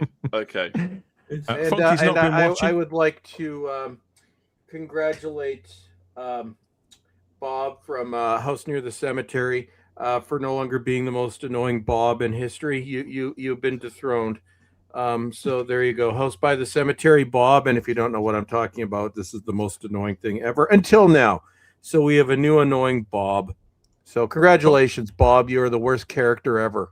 We have a confession, Chris, in the live chat from Funky, who has disclosed to us, everybody's got a cruel side, it seems, even Funky. Says, I've just been watching to see who on this panel would break first. Me. Rabbi. Me. No, I'm broken. Rabbi. Not this. I'm like, no.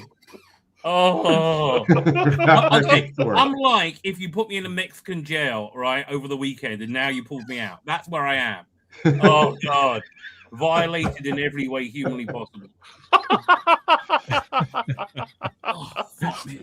We've got people dropping sporting results, I think, in the live chat, which I don't understand what any of that's about. But if it serves somebody's purpose, then fine. And PD Rich says everything good that came out of Secret Hideout Star Trek was made when Kurtzman's back has been turned. That's definitely the case, in my opinion. Definitely the case. We've got just a load of smiley faces too. Rose Kirby says, hey folks, hope you enjoyed the last episode of Starfleet Academy. No. Wishing us a great weekend though, sending hugs, joy and love to all. Thanks, so making up for the turd that Alex Kurtzman has laid before us. And yet at this week's Saturn Awards presentation, Kurtzman was the one who was allowed to go up and accept the award for 60 years of Star Trek and blather on. It's like if I was Jonathan Frakes or Brent Spiner, who had the misfortune of standing behind him, I would have tased him. Well, Rabbi in the middle of his speech. Being paid money to the shit. On Rabbi's stream the other day, because he showed that. marvelous clip, and there was a picture of Brent Spiner looking on. I think you highlighted it, Rabbi. As well. Did. Looking on at Alex Kurtzman, almost going, "What the hell are you saying?" He should have tasted. He should have tasted. How strange. We've got more comments about Alex Kurtzman's career, which is I'm not going to even remotely go there. Funky suggests that we review the film Jason X as a contrast to this, where space students... No. I got to watch something good. No. And Lucy Meow finally says that the next season of Starfleet Academy will be about Donald Trump. Oh no, this was already about Donald Trump. That's why I called him Trumpy. Yeah, but yes, we will have another Donald Trump. And anybody remember Donald Trump was talking about he's representing the poor people, the little people? They just held him in contempt. I'm like, you guys aren't even trying to hide it anymore, are you? I predict. I think I might be. You guys might shoot me down on this. I predict. Unfortunately, they won't take Chris's advice just to Batgirl this season 2. I actually think they're just going to dump it all at once. I don't think they're going to parse it out over 10 weeks. I think they're going to Ironheart it or echo it. No. Or fill in your crap Marvel show. And I'm not doing that. And I am not doing that. You do that. I really do. I am not. No way in hell am I doing that. No way. I'd rather have. Well, I'm not talking about what you guys want. I'm talking about what I think they'll do to minimize the.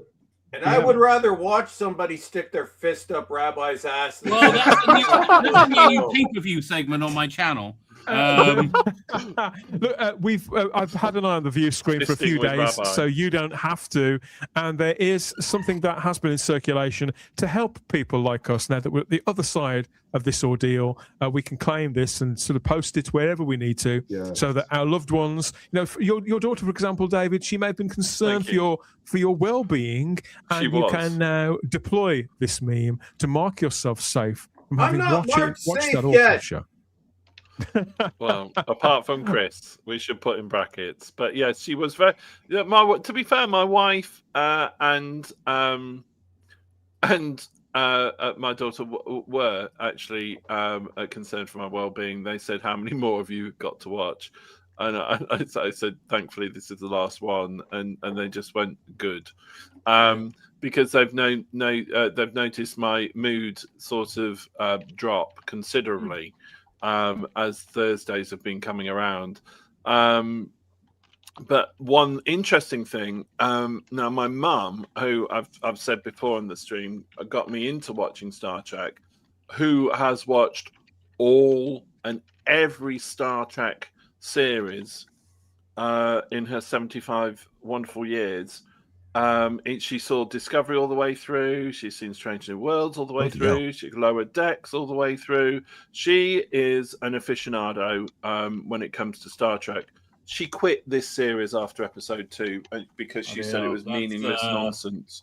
Nonsense. She got fed up with it and started to watch Deep Space Nine from the start again. Yes. What a great idea. Yes, we should do that. We'd better keep that to ourselves because it could drive the cast and the crew of Starfleet Academy to drink. But actually, it's probably too late by the looks of this. This is a shot. Drink a lot more. That explains so much. Although, I mean, again, look at Holly Hunter. She is high as a kite all through this. Oh, yeah. I mean, there's no way. No, next season will be Captain Holly. She looks confronting her absolutely rat-arsed. Doesn't she? Robert Picardo, he ended the night colourfully at the screening the other day. So if he was getting an Uber home, I don't think he'd be able to get that into the roof area, the headspace of the average Uber. A bell on the end of his head. Yes. Oh God. I can't do this anymore. No, I've got to go to bed. Okay. You show me too fucking much. I can't. Say it. What are your crackers like now, Rabbi? My crackers are so fucking cream. They're all liquid. Oh. Why is Robert Picardo wearing a penis on his head? You know why? It doesn't make less sense than anything else. It all fits in. Okay, everybody, I'm on tomorrow night at 7. And, bye, Rabbi. Take care. I gotta go. I'm sorry. You, I tried my best. Yes, it's fucking by time. You know what? Crackers. I just realized that the last. Thank you, everybody. Thank you, Rabbi. Here's going to be my last. Here's going to be my last words on this earth. I'm going to be on my final bed. My last request will be, I want to see a picture of Bowlestrek wearing that hat. I don't drink anymore, so if this were 20 years ago, I'd do anything you said. Yeah, you need a time machine. Better news is, you mentioned William Shatner earlier on. He's had a colourful week, I think, of ups and downs. Yes, he's been through what he assures us on social media is a routine procedure for a fall that he had from to do with riding.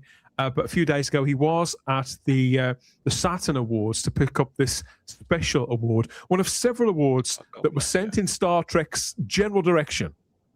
But Shatner himself was awarded this particular trophy just for him, and he's there brandishing it with great pride. There, Gary. Good. So, what did Shatner actually win there? It was I don't know. I'm guessing some kind of lifetime achievement or a contribution to science fiction. Yeah, living legend, contribution to science fiction. Why then? I mean, God bless him for getting this well-deserved award. He should have been the one to take the Star Trek 60th award as well, not Kurtzman. And I would say that he is probably one of the main reasons why Star Trek has not become as almost universally hated as that other British show we don't talk about. All hail William Shatner. Achievement. It was the Hall of Fame award. It was the Hall of Fame award. Well, the Hall of Fame award actually went to this. So this was, in all fairness, this was a lifetime achievement award for him. Yes. But they gave the Hall of Fame award to Star Trek itself for 60 years for the whole shebang, if you like, as part of this august occasion. And so they got several people up on stage, from different phases of Star Trek. Shatner was presented with his award by Jonathan Frakes and Brent Spiner. Very good. And his whole speech is up on the YouTube channel there for the Saturday Awards. And we just need to drive this in. That man is going to be 95 on March 22nd. Think about that. Most of us at that age will be dead. Shatner is going to be as old as that turtle that we saw at the start of the show. And I have to say, there's a wonderful Jonathan. Well, here's the funny part. I think Patrick Stewart, when he was playing Captain Picard in the comeback, when they first came back, was supposed to be 94 years old. William Shatner is actually that age, about to be 1 year older, and he looks infinitely better than what Patrick Stewart looked like, who was only 78 at the time. Yeah. And do you know what? If I may, this is a slight tangent. On Paramount Plus, I hope it's still up there. There is a wonderful documentary film called Just Call Me Bill, which looks at Bill Shatner's life in work. It is Just Call Me Bill. I watched it I watched it 4 or 5 months ago. I hope it's still up there. It is right now. It is beautiful. It's about an hour and 20 minutes long, and it is just amazing. The man is just a living legend. And these are the kinds of things, David, that we're going to be taking a look at as Warp Drive itself sort of rejuvenates and takes on its next form, and we can have a lot more fun with the Star Trek universe in the coming months. That's exactly the kind of project, as well as screen Star Trek, all of these different sort of satellite things, official, unofficial, whether they're pet projects or fan films or anything like that. It's all fair game to celebrate the stuff that we do like. And we can now and again, we can have a diversion into putting the boot into stuff that we hated as well. 60 years of Star Trek, they had people from various decades and various shows up on stage as well. There with Alex Kurtzman, and that's Eugene Roddenberry. So you've got Jerry Ryans there. You've got Todd Stashwick from Picard, Ethan Peck's there from Strange New Worlds, and what's his name? Randy Quaid, isn't it? Who's a voice actor. Jack Quaid. Jack Quaid, sorry. And Doug, what's his name from Star Trek Discovery? He's on the end as well.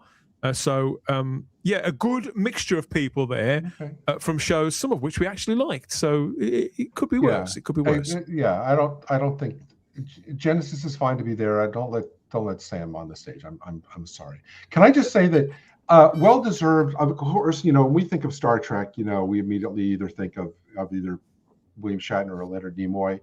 But part of me really thought it would have been fun to have, when they're presenting William Shatner with his Lifetime Achievement Award, have it be presented by somebody walking on stage dressed as that creature on the wing from the Twilight Zone episode. That would have been fantastic. It is cool to see. It is cool to see a general sort of cross section of cast members from Star Trek and across 6 decades there on stage, mostly together. I think Shatner was the only original series actor who was there. Yeah, and he seemed to be kept separately for whatever reason. Could be, I don't know. But in many respects, giving him that clear stage to be William Shatner, you don't need anybody when William Shatner's on stage, do you? Anybody else is going to get lost. So there's Jonathan Frakes giving a hug to what's her name who plays Sam Brooks. I can't remember the actor's name now. The nurse Brooks, something like that. No. So there she is. Brent Spiner looking down at his feet. At least I hope it's his feet.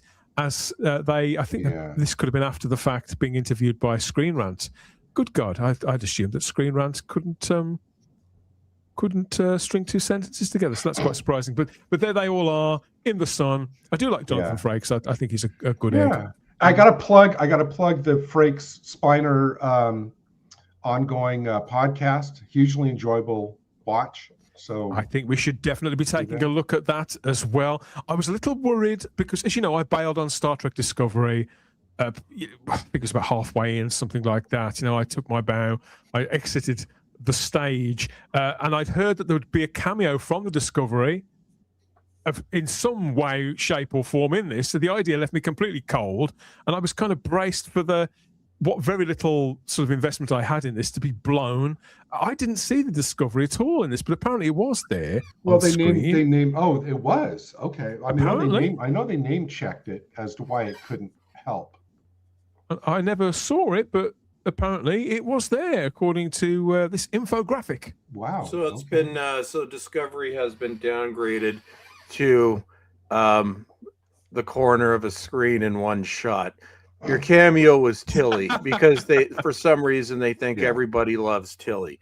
No, nobody loves Tilly. Tilly is awful. Actually, that would actually be a good. We'll have to decide. We'll have a poll. Who's worse, Bill or Tilly? Wouldn't that be a good sitcom spinoff, Chris? Everybody loves Tilly. No, Tilly is insufferable. I think the captain's chair, has been the sort of the star, the focal point of this particular series. They're never going to live this down. We know that Holly Hunter's in season 2, so everything that was wrong with season 1 doesn't stand a cat in hell's chance of being corrected. We're going to have to put up with more of her nonsense, and presumably as she's a year older and a year drunker, she'll get more and more unintelligible. And not an inch taller. Passing episode. Yeah, how tall is she? It's like the Smurfs, isn't it? She's two apples high, is Holly Hunter. That's about all we'll get from her. That last scene, Dan, when she's talking to Caleb before he goes up and sees his mom, it's like I was wondering, she was like wrenching her neck to look up that high at Caleb. Some of the pictures and some of the angles are very, very funny. Hopefully things are going to get better over the next couple of months. There's a whole season coming up of Strange New Worlds. At least there's a couple of points of interest which may raise the hailing frequencies when that comes back. I'm a big fan of Celia Rose Gooding, so I'll be watching very carefully for that. But don't get too comfortable. Starfleet Academy will be back next year. And Chris, your videos continue. I know you're going to deliver a doozy for the season finale, I would imagine, over on your channel. Oh, yes. So I will be finished my journey in hell at some point tomorrow, at which point I will just expel my video into the ether and be done with it. I must apologize. The GOAT was going to cover a video this year, but even the GOAT didn't want to have anything to do with this because Jesus Christ. And I won't be here next week because I am taking next weekend off the internet. Because I have been covering this definition of absolute hell for 10 weeks now. So my weekends have been stolen from me. In just a minute, I got another update here to give you. So I'll just switch my avatar. There we go. Okay, so and as far as Frank goes, so he's still being he's on the thing if you want to pull him up, but it's the same picture. So as far as Frank goes, so Satan has seen the season finale of Starfleet Academy. And as we all know, Frank was secretly responsible for all of this. So it's not working very well for Frank. We might finally get some more updates. Frank needs to escape Satan, and he's got another caper. Professor Dinkles has just washed his hands of the whole situation. I would say I'm retiring the Pray for Frank hashtag because anybody responsible for what we've just watched over the 10 weeks deserves to burn in hell with a pitchfork up their ass. So hashtag fuck Frank. And but we'll update you and watch terrible things happen to Frank in coming weeks. Maybe he could unite with Bob and they could do heinous things across the quadrants. I don't know if Bob is so unpleasant. I don't even know if I want to subject Frank to that, but he has done terrible things, so maybe. I just want you guys to know I've already put in my pre-order for the Steelbook for season 1. Are they doing a Steelbook of this? Probably. I'm sure they are. Okay, and it will probably be in 4K. So just to remind people, we did not get a 4K of season 3 of Picard. Right. But we did get a 4K of Section 31. And yes, we're probably getting a 4K of this. Now, I don't know anybody who bought the 4K for Section 31, but I did see it on shelves. Probably still there was some dust. Oh, you've just reminded me of something. I think the person who directed Section 31 directed this last episode. Yes, he's Could like be right. nobody can pronounce his name, but he's like the default director. I think he did like a lot of Discovery apps too. I think we could safely say that bloke's a proper wanker. Starfleet Academy Season 1, available to stream exclusively on Paramount Plus for the time being, and believe it or not, it is coming to physical media. Good Lord. We're big physical media fans on this show. We're all for keeping it going in the face of the sort of streaming boom. But when it comes to stuff like this, maybe we have got it wrong after all. Let us know what you think, of course, in the comments section here on YouTube and Rumble, as always, or you can email us warpdrivestartrek@outlook.com. We have actually had a couple of emails over there already. One of them was a question about another show altogether that was sent to us by accident, and the other one was just one email. It got the word gays ! In what was about 64-point font, and that was it. So I don't know whether that was we were gays as G-A-Z-E or G-A-Y-S. G-A-Y-S. Oh, I was immensely confused. So I don't know whether, to this day, I've got no idea whether they were calling us gays or whether it was a protest email on behalf of the gays. So if that was you, if you can follow it up with a bit of clarity, that'd be cool. You offended Brittany. That's what you did, and Brittany is upset. Yes. We'll never know. In the meantime, Starfleet Academy, all covered here. So don't say you haven't been warned. It's coming back for a second season next year. Heaven help us all, frankly.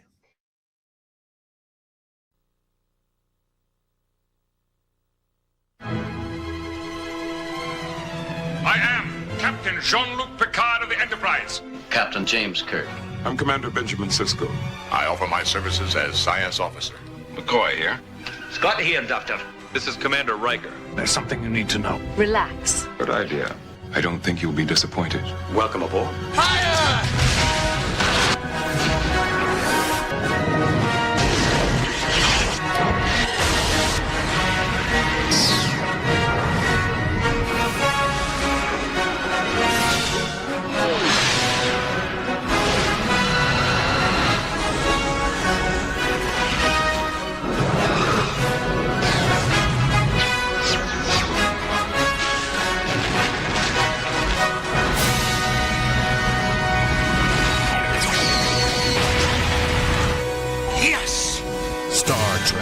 Adventure doesn't get any bigger than this. Over 300 adventures on video cassette are waiting to be discovered right in your living room.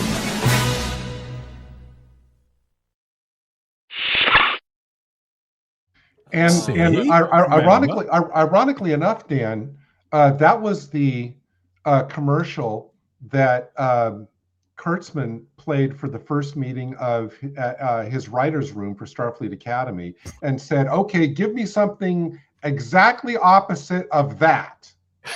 And they did. And they did. Is that a serious gag, Gary? Is that a gag or a serious? When we watch reels like that, it does at least remind us that Star Trek wasn't always bad, and why we sort of stuck with it all this time as we reflect on our life choices since Christmas here at Warp Drive. But thank you for holding the course with us so far. It's Star Trek's 60th anniversary year. That's what started us off on this latest phase of coverage of truly atrocious television. Things can only get better, I'd like to think. We're going to style it out as best we can. What would Shatner do? What would Shatner do? I think that has to be the only way forward, Chris, for us to kind of hold the course, keep the faith, and come out of it with any credibility whatsoever, really. Well, remember that episode in Court Martial where he thought he accidentally jettisoned his friend? Yeah. He needs to actually do that with this series, and take Section 31. Discovery and about half of Strange New Worlds with me. We need to make a special compilation called Things in the Last Decade That Weren't Terrible. It will consist of one season of a show and random episodes of another show. This is what we've had a decade, folks. Could have had good. We could have had Star Trek Continues. I was rewatching some of that this week. I forgot how good it was. We could have had that, but we didn't get that. They gave us this. We've had multiple requests here from the live chat on YouTube, Chris, to look at Star Trek Continues. So I think it would be rude not to, as well as to go right the way back to the very beginnings of Star Trek. I think that could be a lot of fun. We have to visit Deep Space Nine after the hatchet job that was done on my favorite Star Trek series as part of Starfleet Academy. So I really want to go back there, just as David's mum has. I think that's almost irresistible. Oh, yeah. And of course, there's a whole new season of Strange New Worlds to look at later in the year. The date for that premiere has to be announced, as I understand it. Very strange show, literally. But we'll see. We'll see where we are when they make some announcement about that. But Ben Finney, this dude. That's his name, Ben Finney. Ben Finney, yeah. Starfleet Academy. Because his daughter was Jamie, who was named because she was Kurt's goddaughter. Yeah, he was a bit unhinged, although completely stable compared to Bob. Yeah, and I've passed. I've just done in my Voyager rewatch. I've just gone past the double episode of when in season 3 of when the Doctor gets his holo emitter, and they've just done LA in 1996. Future's End. Future's End. Yeah, that's one of their few good episodes. Yeah, that's a good episode. It's really good. I really enjoyed it. Except Sarah Silverman is in it, and you don't want to deal with that. She used to be hot. I used to really fancy her. Oh, yeah, she's horrible, but she was quite attractive. Evil Tilly was interesting, according to Unturned Stone 44, who's turned up on YouTube to join in with this. I can't even remember what Evil Tilly was like. Nowhere near as good as Evil Hoshi from Star Trek Enterprise. No. As far as I'm concerned. Hail Jesus says, "I am your servant." Good stuff. The goat says Nicholas Horton. So fans of the goat are definitely in. And we've got Nicholas Horton has joined in too. Paramount is in so much debt, says Unturned Stone. They're going to get into even more by the looks of things. And we've got PD Rich says, I've bought 3 copies of Picard season 3. So that's a vote. It's a thumbs up there. It's really sad it's not in 4K. It's really sad. Well, this is David. This was the contempt they showed to Picard. Even though other shows got the 4K treatment, It was only shot in 1080. No. Yep. Seriously? I know it was done. I know it was done cheap. I know that it was sold. That Metalis kind of no, sold. apparently it was Discovery, as far as I know, was done in 4K, or at least later seasons. But as far as I know, Picard season 3, because they took away the budget because somebody wanted to make something that wasn't terrible, it was only shot in 2. No, so you're thanks, right. bastards. You're probably right. Star Trek is big. Clicks says, "I am your servant." You've got to be really careful how you say that. I don't really know what he means, but if you say so, it's we'll take your word for it.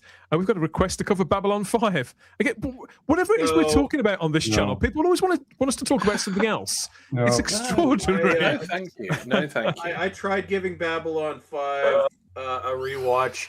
A lot of shows that I used to watch get better with time. Babylon 5, for some reason, I did not like it when I revisited it for the first time in about 15 years. Maybe I'll try it again. No. Couldn't be any worse than Starfleet Academy, could it? I mean, I think that if I was filling out a report card for this show, it'd be a one-word review. I hate to say it would, and I didn't want to hate it. Otherwise, I wouldn't have got on board to watch it. And I got your for Picard season 3. Just to clarify, so according to my my Gemini friend, so yes, Star Trek Picard was produced and finished in 4K resolution, despite being shot on cameras capable of 4K or higher. So just let that sink in. Wait a minute. So it's not. It is in 4K or it's not? It's not.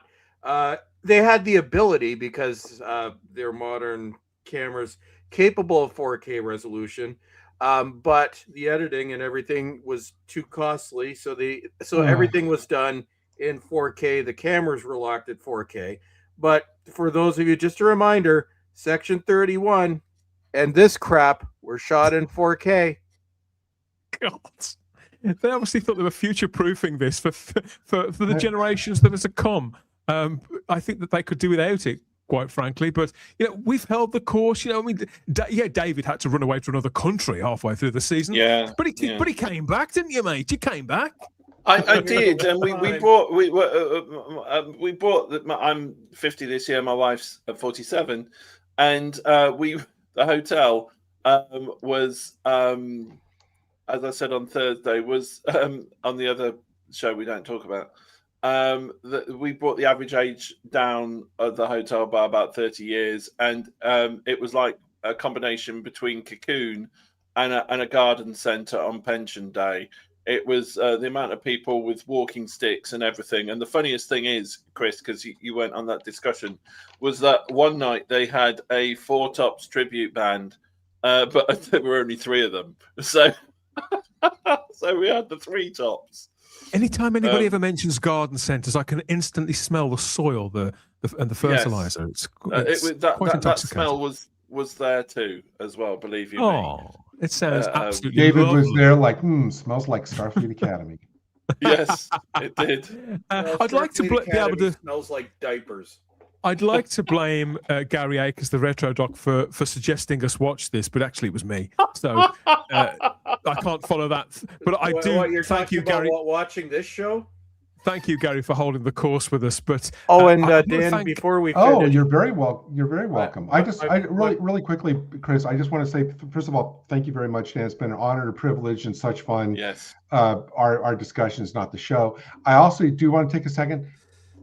Huge thanks to the chat who's stuck with us, and comments, Dan, even today, saying the Academy itself is excruciating, but people saying that our discussions of it have been enormously entertaining. So thank you to the well, chat.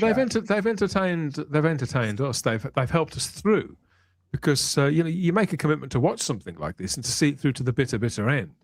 And if you can't sort of share the agony with your close friends and comrades, then what can you do? There's one final thing I have to say, just for clarification, not to toot my own horn, but once again, my warnings 3 years ago have proven completely accurate.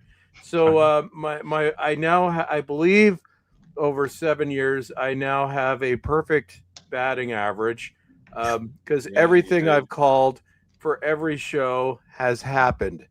So, I don't want it to happen. It's very depressing. You're absolutely right, Chris, because my algorithm took me back to something that you said would happen with that British show we don't talk about, and everything you said in 2017 has come true. So you are sort of like a Nostradamus of science fiction genre TV. I'm not happy about it. I didn't want these things to happen. I wanted Star Trek Legacy. We all wanted Star Trek Legacy. We did. And let me remind everyone, when there was it was announced that there was an announcement of a new Star Trek show coming out back in 2023, we were all very excited because we thought it was going to be Star Trek Legacy and we were going to get real Star Trek back. And then instead they announced this. And on that day I said, this is going to be very bad. And people said, no, it's not going to be as bad as you think. You're just being a Mr. Grumpy Pants as always. I'm like, well, I hate to say I told you so, but this is worse than even I predicted. Chris, you have been bang on the money as ever. You've been great company, a good sport as always. I love you guys. And an asset to Warp Drive. But I love you guys and the chat and everybody that watches. Everybody that watches my videos. I probably won't disappear for a full year this time. I don't want to do any more episodes reviews for a while because these last 10 weeks have been hell. But you're probably gonna see the trigger train show up on the YouTubes more often because there's still a lot of stupidity going on, so it needs to be called out. A lot of wrongs that need to be righted, Chris, or as near as damn it anyway. Warp Drive will continue, everybody. I want to thank everybody too who's been watching and commenting both live on the night and finding the show afterwards as well, because we dragged this one out of mothballs at Warp Drive. I think this is sort of Warp Drive model, sort of looking at Enterprise A, B, C, D, and E. I think this is Warp Drive C that we've sent out to cover this, and the evolution. Wait, were the Enterprise C? Terrible things happened to that ship, Dan. It did, didn't it? It's a bad example. Bad example. But the good news is that the D followed it, and when Warp Drive gets its next refit in a few weeks' time, then it got crashed into a planet. Oh yeah. Just don't let any chicks steer it anywhere. That's what's been learned from that. Warp wrecked it. So you know what to do if you want more. You've got to tell people about it. You've got to support the show. Like the video, dislike the video if you like. It helps a lot more than you think. Subscribe to the Spacebook channel. That's where we'll be premiering new episodes all the time. We've got a Warp Drive YouTube channel as well for all the old episodes from all the other seasons that we've done of this and more, maybe exclusive stuff coming over there in due course as well. We'll see how it builds up. Email us, warpdrivestartrek@outlook.com too, and thank you for coming aboard this time and sort of being part of our rejuvenation, really, because even though this has been a ball like talking about Strange New Worlds, talking about Starfleet Academy, it has stimulated me to go back to Strange New Worlds, to go back to TNG and all the things that I used to like. And yeah, I'm looking forward to talking about more of it with my mates and with you. If you do want that other show, the Type 40 channel, of course, Type 40 Live, and the Type 40 podcasts, go and get those hours and hours of it. The latest edition of the big live stream, The Big Who. We covered so many topics on that. Wouldn't know where to start, but whichever part of that universe you're particularly interested in, there'll be something for you as part of The Big Who. 2.5 hours worth of great conversation. Yes, the same old stupid jokes, of course, but there's gold in there and great insight. It's absolutely not from me, from all of the rest of them. So if you want the first word ahead of time on returned missing episodes, that was in there, as was the latest on Billy Piper and Arthur Darvill and all manner of other things. So that's there too.